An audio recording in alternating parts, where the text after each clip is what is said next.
César, nós falamos na semana passada a respeito do Fundo de Garantia, aquela questão que se busca as perdas do Fundo de Garantia desde 1900 e bolinha, né? Desde que Fernando Henrique era presidente.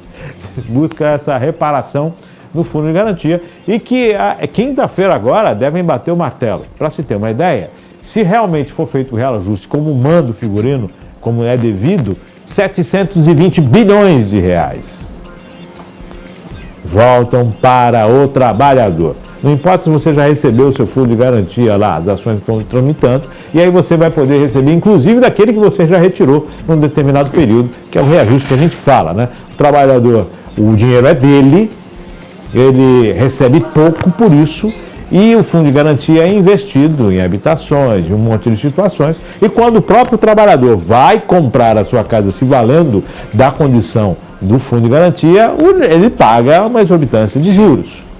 Quer dizer, eu sou favorável ao fundo de garantia, você escolher o banco que você quer que deposite, até porque para ver quem paga melhor, né? O governo pode pagar melhor também sobre esses juros, né? Então essa é uma questão discutida.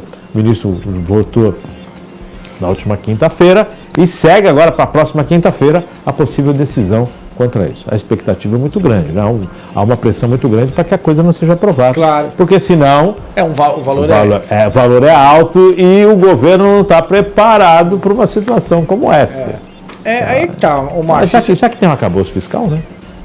Assim, o arcabouço fiscal basicamente, ele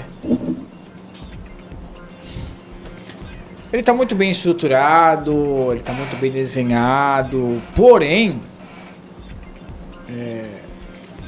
ele não está limitando gastos.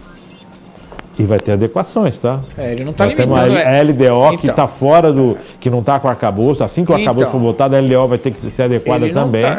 Ele não está limitando gastos. Ele está, na verdade, excluindo despesas que estariam computadas como gastos, né? Exato. Então ele está excluindo o piso da enfermagem. Ele está excluindo o Fundeb.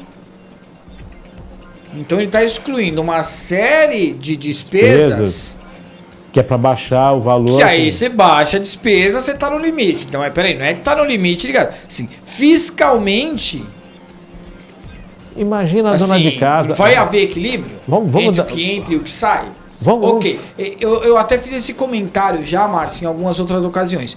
Por exemplo, quem entra via fundo de doações. Ok, porque isso é um extra, é um acréscimo. Doação de empresas, doações de outros países. Para preservação da Amazônia. Ok, isso ok. Agora, você tirar despesas conhecidas. Fundeb é uma despesa conhecida. O piso, seja qual classe de trabalhador, é uma despesa conhecida. Então, quando você tira isso do teu teto de gastos, na verdade, você está fazendo uma jogada fiscal e não um ajuste entre receita e despesa. Deixa eu fazer um comparativo aqui.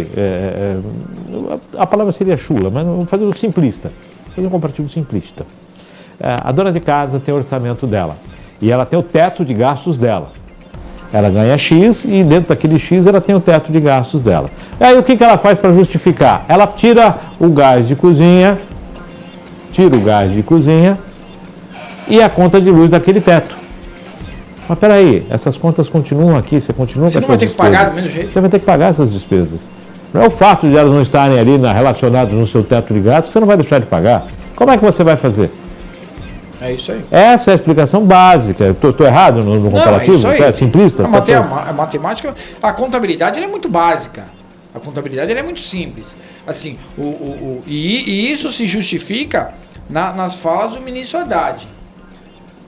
Eles estão caçando de toda e qualquer maneira alternativas para se elevar a receita. Ora, se você está precisando elevar a receita, é porque a tua despesa está alta. E não é tirando a despesa de um teto, ligado? Um limite de gastos, que a tua despesa vai abaixar. Qualquer pessoa que conheça um mínimo de contabilidade sabe que a única maneira de haver equilíbrio em contas é o enxugamento de despesa.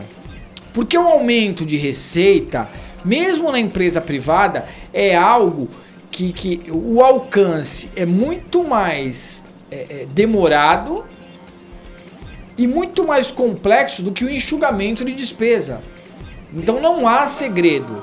Se você quer ter uma saúde financeira, você precisa ter enxugamento de gasto. Quando a gente fala da taxa Selic, da redução da taxa Selic, na verdade o maior interessado é o governo, porque reduz os custos para ele. Porque o governo quando vai colocar os papéis no mercado para captação, ele paga pela taxa. Sim. Se reduziu a taxa, o governo está pagando menos. Então o governo tem uma vantagem muito grande. E aí, dona de casa, a senhora tira o gás e a energia elétrica do seu teto de gás para gastar em pizza. Aí não dá certo, né? E aí, Márcio, saiu uma notícia hoje na Folha que é bastante interessante. Porque é algo que a gente vem comentando, pelo menos eu venho comentando há muito tempo.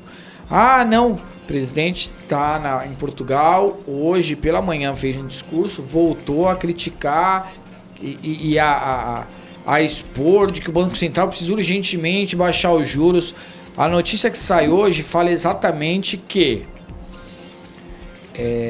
a maior parte dos trabalhadores estão inadimplentes quanto aos empréstimos tomados.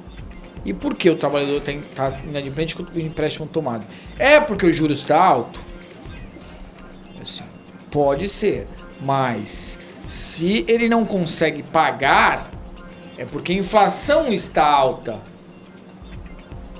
Então, se a inflação continua alta, com os juros do jeito que está, se os juros baixar, a gente vai ter mais gente tomando empréstimo e mais gente sem condição de pagar o empréstimo, porque a inflação vai subir.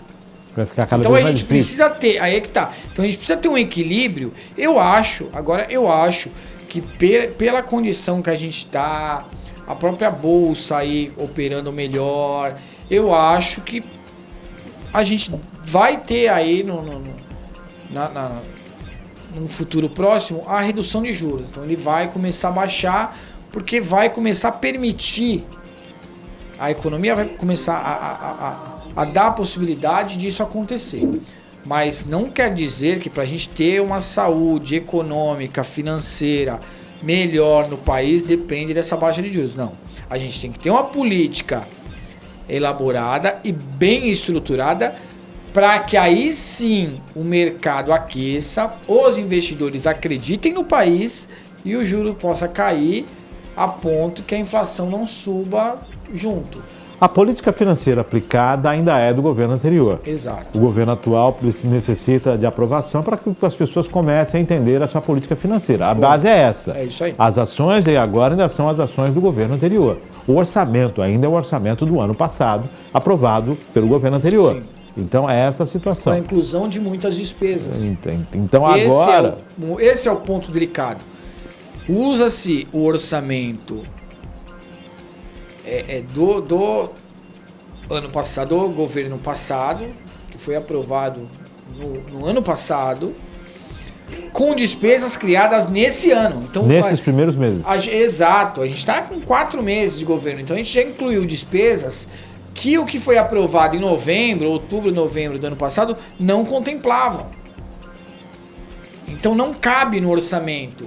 E quanto mais despesa a gente inserir, mais difícil vai ser o ajuste e mais difícil vai ser a aprovação do próximo orçamento. Para se ter uma ideia, eu falei aqui há poucos minutos, de que a LDO de 2024 já foi entregue, porque ela tem prazo, já foi entregue. E essa LDO, ela ainda está sobre o rito sem o arcabouço fiscal. É o teto de gastos que ela está seguindo. Quando o arcabouço fiscal for aprovado, aí ele entra em vigor automaticamente, depois da publicação, aquela situação toda, aí a LDO vai ter que ser revista, antes da aprovação por parte do Senado e da Câmara. Sim. Para se ter uma ideia do imbróglio que é isto e da situação que envolve esse momento muito delicado. Então, fundo de garantia do trabalhador, essa situação, outras despesas que precisam ser aplicadas, está aí a enfermagem, as Santas Casas precisam dessa verba para poder cumprir a questão do piso salarial da enfermagem, que é merecido, que é devido. E aí a gente volta naquela frase, é a conta da pandemia que chegou para pagar. Essa situação do Fundo de Garantia é bem delicada. É a conta da pandemia que chegou para pagar. 11 horas mais 3 minutos. César, mais alguma colocação nessa manhã de segunda-feira? Acho que é isso, como a gente comentou no início, né? É uma semana aí que começa ensolarada, uma semana que começa bem agitada. Você vê que tem assuntos aí de uma relevância absurda.